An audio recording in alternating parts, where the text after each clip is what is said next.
Brayden is one person who comes from a privileged background but relishes being in the game, something that he has a thirst for and something that he's good at, and how power foreshadowed Brayden becoming one ruthless killer at some point in season 2. I'm talking all things Brayden's character and his potential, so welcome back to MovieBot. Let's talk about Power Book 2 Ghost, Trace Weston.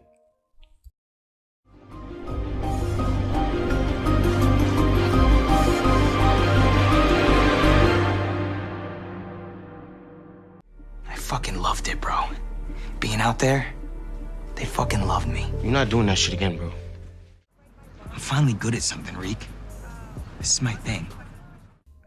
So I hope you're all doing great, and I just want you to hold on to that thought with the clips that I've just played for you guys, because I'm going to come to all of it from Tommy, Tariq, Riley and Trace and everything Brayden related in just a moment. But welcome back to another storyline breakdown and a character analysis of some sort with Brayden, because the parallels are clear to see with what Power are doing with his character, and I do think he'll have an even bigger role next season, and a deadlier role for that matter in fact. But first, if you're new to the channel, then remember to smash the subscribe button if you want to see everything Power Universe related. And if you missed my video on Power Book 3's Raising Kanan's teaser, where I broke down the teaser we got for Raising Kanan, I'll link it down for you down below. Now let's throw it back to season 2, episode 10 of the original Power series, and something that Tommy Egan said in a conversation with Ghost. And just for context, it was after Ghost had the fight with Kanan and he thought that he'd killed him, burned him to death, but it was following the fight where Ghost and Tommy were at odds, and Tommy said something.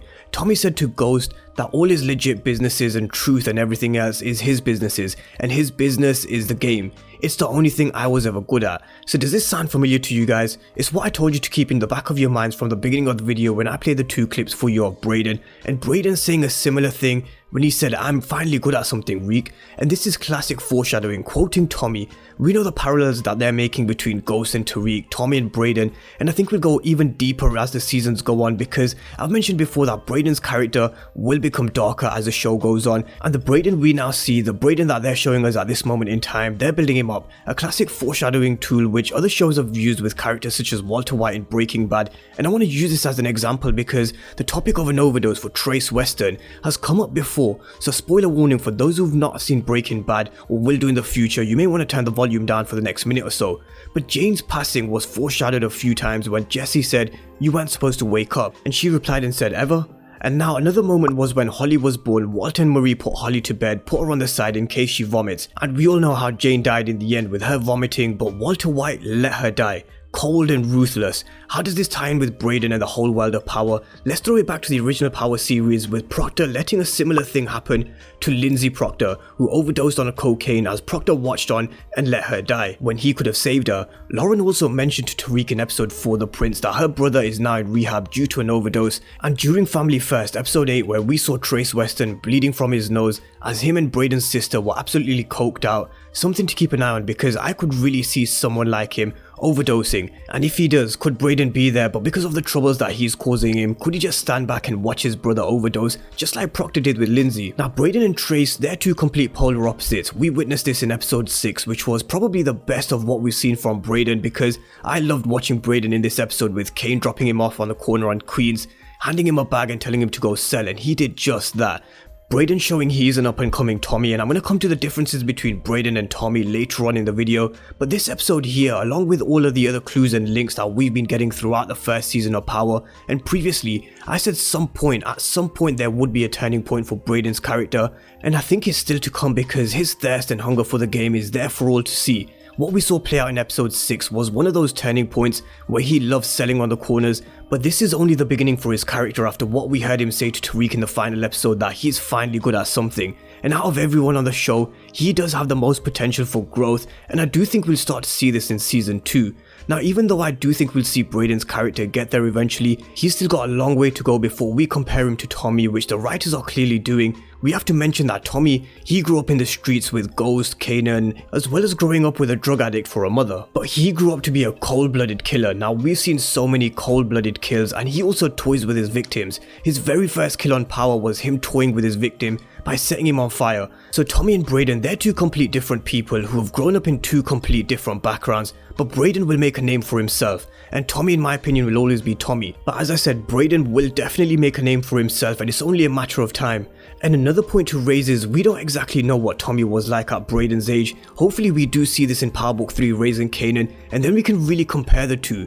But we still need to see Brayden handle a gun, which he hasn't done yet, and this I do think we'll see in Season 2. He posted something on Instagram which was a little tease of him at the shooting range saying that he's ready for Season 2, but I don't think there's anything to read into that. But I do think we'll see him handling a gun in Season 2, and then let's see what he's made of, because we know he can handle himself pretty well.